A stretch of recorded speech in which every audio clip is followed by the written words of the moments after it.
పవన్ కళ్యాణ్ గారు నిన్న మళ్ళీ తెలంగాణలో పర్యటించారు. హైదరాబాద్లో జనసేన పార్టీ తెలంగాణ కార్యాలయాన్ని నిన్న ప్రారంభించారని చెప్పాలి. అసలు ఏమైందో ఏంటో నాకైతే తెలియదు, కానీ పవన్ కళ్యాణ్ గారు తెలంగాణలో ఒక రేంజ్ లో ఇచ్చి పడేస్తున్నారు అనాలి. విద్యా, ఉద్యోగం, కళ్యాణం, అనారోగ్యం, విదేశీ ప్రయాణం, అనేక రకాల సమస్యలకి శాంతి పూజ చేసి రక్షలు ఇవ్వబడును. ఓం శివశక్తి పీఠం జ్యోతిష్యాలయం. ఆయన పర్యటనలతోనే ఒక్కొక్కరికి చుక్కలు చూపిస్తున్నారు. ఇంకా మనకు తెలుసుగా, మొన్న వరంగల్ వెళ్ళారు. ఆ రోజుతోనే పవన్ కళ్యాణ్ గారిని తెలంగాణ వ్యతిరేకిగా చిత్రీకరించాలనేటువంటి ప్రతి ఒక్కడికి కూడా మబ్బులిడిపోయేలా చేశారు. ఒక్కొక్కడికి చుక్కలు చూపించేలా చేశారు. ఎందుకంటే కొంతమంది జర్నలిస్టుల ముసుగులు, ఎర్నలిస్టులు తయారయ్యి ఏ రకంగా పవన్ కళ్యాణ్ గారి మీద విష ప్రచారం చేస్తూ కోడి చెరువు కబ్జా అంటూ, దానికి సంబంధించి బెంగళూరు కోర్టు కూడా వాళ్ళకి నోటీసులు పంపించింది. మీరు ఎటువంటి ఆధారాలు లేకుండా అలాంటి వీడియోలు చేయడం తగదు, వెంటనే ఆ వీడియోలు డిలీట్ చేస్తారా లేదంటే చెయ్యాలా అని చెప్పి యూట్యూబ్ నుంచి సోషల్ మీడియాకి సంబంధించినటువంటి ప్లాట్ఫామ్స్ అన్నిటికీ కూడా బెంగళూరు కోర్టు ఇవ్వడం అనేది మనం చూసాం. ఆ తర్వాత వాళ్ళ ఇంకా గింజుకుంటూనే ఉంటున్నారు. దాని గురించి మనం ఇంకొక వీడియో చేసుకున్నాం. అయితే మళ్ళీ ఇంకా ఎవరైనా సరే పవన్ కళ్యాణ్ గారి గురించి ఇలా మాట్లాడాలి అంటే, పవన్ కళ్యాణ్ గారిని తెలంగాణ వ్యతిరేకిగా, తెలంగాణ నుంచి దూరం చేయాలనేటువంటి కుట్ర ఎవరైతే చేస్తున్నారో వాళ్ళందరికీ మబ్బులిడిపోయేలా పవన్ కళ్యాణ్ గారి పర్యటన కనిపిస్తుంది.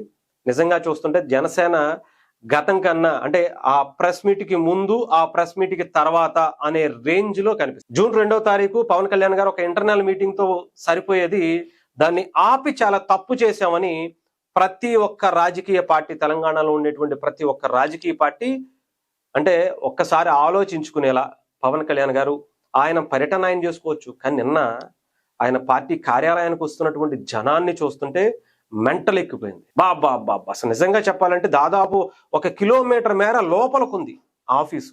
అయినా కూడా ఆ క్రౌడ్ ఏంటి, ఆ లోకం ఏంటి?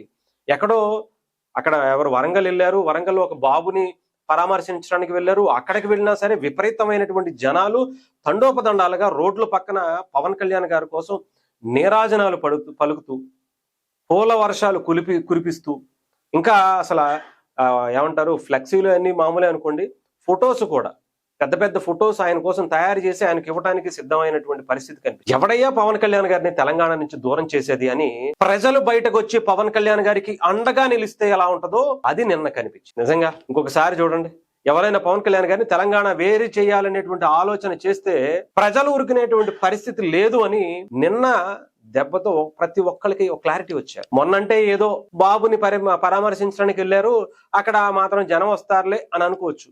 మరి నిన్న కంప్లీట్ గా ఆయన పార్టీకి సంబంధించినటువంటి ఒక రాజకీయ పార్టీని, కార్యాలయాన్ని ప్రారంభించడానికి వచ్చారు. చూడండి, నిన్నంతా మణికొండ, గచ్చిబౌలి ఏరియా అంతా స్తంభించిపోయింది అంతే పవన్ కళ్యాణ్ గారు వచ్చి వెళ్లే వరకు కూడా. నిన్న మార్నింగ్ 10 గంటల నుంచి సాయంత్రం 6 గంటల వరకు కూడా ఒక రేంజ్ లో కనిపించింది మణికొండ. కరెక్ట్ గా రాయదుర్గం పోలీస్ స్టేషన్ అంతా అయితే స్తంభించేసినటువంటి పరిస్థితి. ఆ పార్టీ ఆఫీసు చుట్టుపక్కల అయితే ఆ మల్లం చెరువు దగ్గర ఇంకా అసలు నెక్స్ట్ లెవెల్ అని చెప్పాలి. ఒకసారి ఎవడైనా సరే పవన్ కళ్యాణ్ గారి గురించి నిన్న రౌండ్ టేబుల్ సమావేశాలు అక్కడెక్కడ ఎందుకు పెడతాం, పవన్ కళ్యాణ్ గారు అక్కడ దగ్గరికి వచ్చి పెట్టాల్సింది. ఎవడైతే పవన్ కళ్యాణ్ గారి గురించి ఇంకా దూరం చేయాలనేటువంటి ఆలోచన, మాటలు ఎవడైతే మాట్లాడుతారో మీకు దమ్ముంటే అక్కడికి వచ్చి మాట్లాడాలి. ఎక్కడో తాటేక చప్పుళ్ళు కూర్చుని ఇంటర్నల్ గా ఒక టీవీ పెట్టుకుని దాని ముందు కూర్చునో లేదంటే సొల్లువాగుడు కూర్చుని మాట్లాడటం కాదు. ఆయన్ని కార్యకర్తల దగ్గరికి వచ్చి, జన సైనికుల దగ్గరికి వచ్చి మాట్లాడి చూడాల్సి. ఎందుకు సొల్లువాగుడు ఎక్కడెక్కడో కూర్చుని ఏడ రావాల్సిందిగా సమాధానం తెలంగాణ ప్రజలు చెప్పేటోళ్ళు. తెలంగాణ ప్రజలు ఏం చేసేవాళ్ళు నిన్న తెలిసేది. అర్థమైందా? అంతేగాని ఎక్కడెక్కడో కూర్చుని ఎక్కడో సొల్లువాగుళ్ళు పెట్టుకుంటూ కాక్రోచ్ పార్టీ మీటింగ్లకి వెళ్ళి అక్కడికి ఏదో 4 మాటలు సొల్లువాగుడు వాగటం కాదు. ఇక్కడికి వచ్చి మాట్లాడితే జంజీ యువత పవన్ కళ్యాణ్ గారి గురించి ఏం మాట్లాడుతుందో చెప్పు తెగేటట్టు సమాధానం ఇచ్చేవాడు. అంతే కదా. ఇప్పుడు నిజంగా చెప్తున్నాను కదా, డెఫినెట్ గా మీరు ఒకసారి పవన్ కళ్యాణ్ గారి గురించి మాట్లాడాలి అంటే ఒళ్ళు దగ్గర పెట్టుకుని మాట్లాడాల్సినటువంటి టైం దగ్గర పడింది. ఇప్పటి వరకు పవన్ కళ్యాణ్ గారు వేరు, జనసేన పార్టీ వేరు. తెలంగాణలో ఇప్పటి నుంచి పార్టీ ఆఫీస్తో సహా ఇక్కడే ఉంది. చాలా గట్టిగా జవాబు ఇవ్వడానికి జనసేన నాయకులు కూడా సిద్ధంగా ఉన్నారు. ఒక రేంజ్ లో తిప్పికొట్టడానికి, మీకు చుక్కలు చూపించడానికి జనసేన పార్టీ చాలా బలమైనటువంటి వ్యూహాలతో ముందుకు వెళుతుంది. ప్రధాన రాజకీయ పార్టీలు 100 ఏళ్ల చరిత్ర కలిగినటువంటి రాజకీయ పార్టీ పవన్ కళ్యాణ్ గురించి మాట్లాడటమే. నిన్న మొన్న పుట్టినటువంటి ఒక నెల 2 నెలల క్రితం పుట్టినటువంటి పార్టీకి అధినేతలు కూడా పవన్ కళ్యాణ్ గారి గురించి ఈ దేశం అంటే ఈ దేశంలో ఎవరు ఎక్కడైనా తిరగచ్చు, ఎవరు ఎక్కడైనా మాట్లాడచ్చు, ఎవరు ఎక్కడి నుంచి అయినా పోటీ చేయొచ్చని భారతదేశ రాజ్యాంగం మనకు హక్కు ఇస్తే దాన్ని తప్పుపడుతున్నటువంటి వ్యక్తులు, పార్టీ అధినేతలను మనం చూస్తున్నాం. పవన్ కళ్యాణ్ గారు ఆయన ఒక టెర్రరిస్ట్ గా చిత్రీకరించాలని ఒక తాపత్రయం కనిపిస్తుంది. తెలుగు నేల మీద ఒక తెలుగువాడిగా తెలంగాణ గడ్డ మీద పుట్టినటువంటి జనసేన పార్టీ ఇప్పుడు ప్రతి ఒక్కరి వెన్నులో వణుకు పుట్టించేలా 100 ఏళ్ల చరిత్ర కలిగినటువంటి పార్టీలను కూడా ముచ్చెమటలు పట్టిస్తున్నటువంటి వ్యక్తిగా గర్వపడాలి. తమిళనాడులో పవన్ కళ్యాణ్ గారి గురించి పార్టీ పెట్టమని వస్తే సభ్యులు చాలా మంది వచ్చారు. మన ఢిల్లీ కూడా వచ్చారు, ఎక్కడో కేరళ నుంచి వచ్చారు, కర్ణాటక నుంచి వచ్చారు, మహారాష్ట్ర నుంచి వచ్చారు. ఒక తెలుగువాడిగా ఒక తెలుగు గడ్డ మీద, ముఖ్యంగా తెలంగాణ గడ్డ మీద హైదరాబాద్ లో పుట్టినటువంటి పార్టీని మిగతా రాష్ట్రాలు హక్కున చేర్చుకుంటుంటే మనకేంటి నొప్పి, మనకేంటి అంత బాధ? ఎక్కడో ఇటలీ నుంచి పుట్టొచ్చినటువంటి వ్యక్తి, ఇటలీలో పెరిగి ఇటలీలో అంతా చాలా గొప్పగా బ్రతికినటువంటి వ్యక్తి ఇక్కడికి వచ్చి రాజకీయాలు చేయొచ్చు. తెలంగాణ రాజకీయాల్ని, తెలంగాణ ముఖ్యమంత్రుల్ని అందరినీ వేళ్లతో ఆడించవచ్చు. కానీ ఇక్కడ ఒక తెలుగువాడిగా, మొన్నటి వరకు కలిసి ఉన్నటువంటి ఒక రాష్ట్రంగా, ఇక్కడ పెరిగినటువంటి వ్యక్తిగా, ఇక్కడ సంస్కృతి మీద నిన్న ఆయన స్పీచ్ చూస్తే చాలా చాలా ఎమోషనల్ అనిపించింది.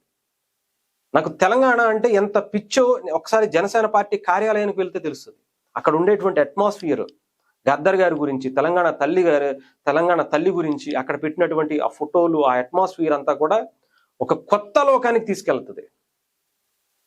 అంటే ఇప్పుడున్నటువంటి రాజకీయ నాయకులు 12 ఏళ్ళైనా తెలంగాణకి సంబంధించి ఇక్కడ తీసుకొచ్చినా కూడా కొన్ని వేల మంది బలిదానాలు ఇచ్చిన తర్వాత కూడా వచ్చినటువంటి తెలంగాణని ఇంకా సెంటిమెంటుతో, ఇంకా మీ కుటుంబాలే రాజకీయం వెళ్ళాలనేటువంటి దాంతో వస్తుంటే ఒక ఉస్మానియా బిడ్డలని, ఒక ఉద్యమకారుల కుటుంబాలు, నిన్న అక్కడ ఉద్యమకారుల కుటుంబాలు కూడా పవన్ కళ్యాణ్ గారి దగ్గరికి వచ్చాయి. సార్ ఏ ప్రభుత్వం కూడా, గత ప్రభుత్వాలు కానీ ఇప్పుడున్న ప్రభుత్వాలు కానీ మమ్మల్ని కనీసం గుర్తించట్లేదు సార్, కానీ మీ దగ్గరకు వచ్చాం సార్, మీరన్నా మమ్మల్ని గుర్తించారు అని చెప్పి వాళ్ళు మాట్లాడుతుంటే ఏమిటండి, 10 ఏళ్ళు పరిపాలించినటువంటి పార్టీని తెలంగాణ ఇచ్చినటువంటి పార్టీని అని చెప్పి ఆ పార్టీ దగ్గరికి తెలంగాణ తీసుకొచ్చింది మేమే అని చెప్పి విర్రవీగుతున్నటువంటి పార్టీల దగ్గరికి సహాయం అంటే ముందుంటాడు, కష్టం అంటే నిలబడతాడు అనేటువంటి పవన్ కళ్యాణ్ గారి దగ్గరికి వెళ్ళారు. సో అలా కాలగర్భంలో కలిసిపోకుండా హ్యాపీగా మీ పని, మీ పందాన్ని ఉపయోగించుకుని మీరు చేసుకుంటే మీ దందాలు మంచిది.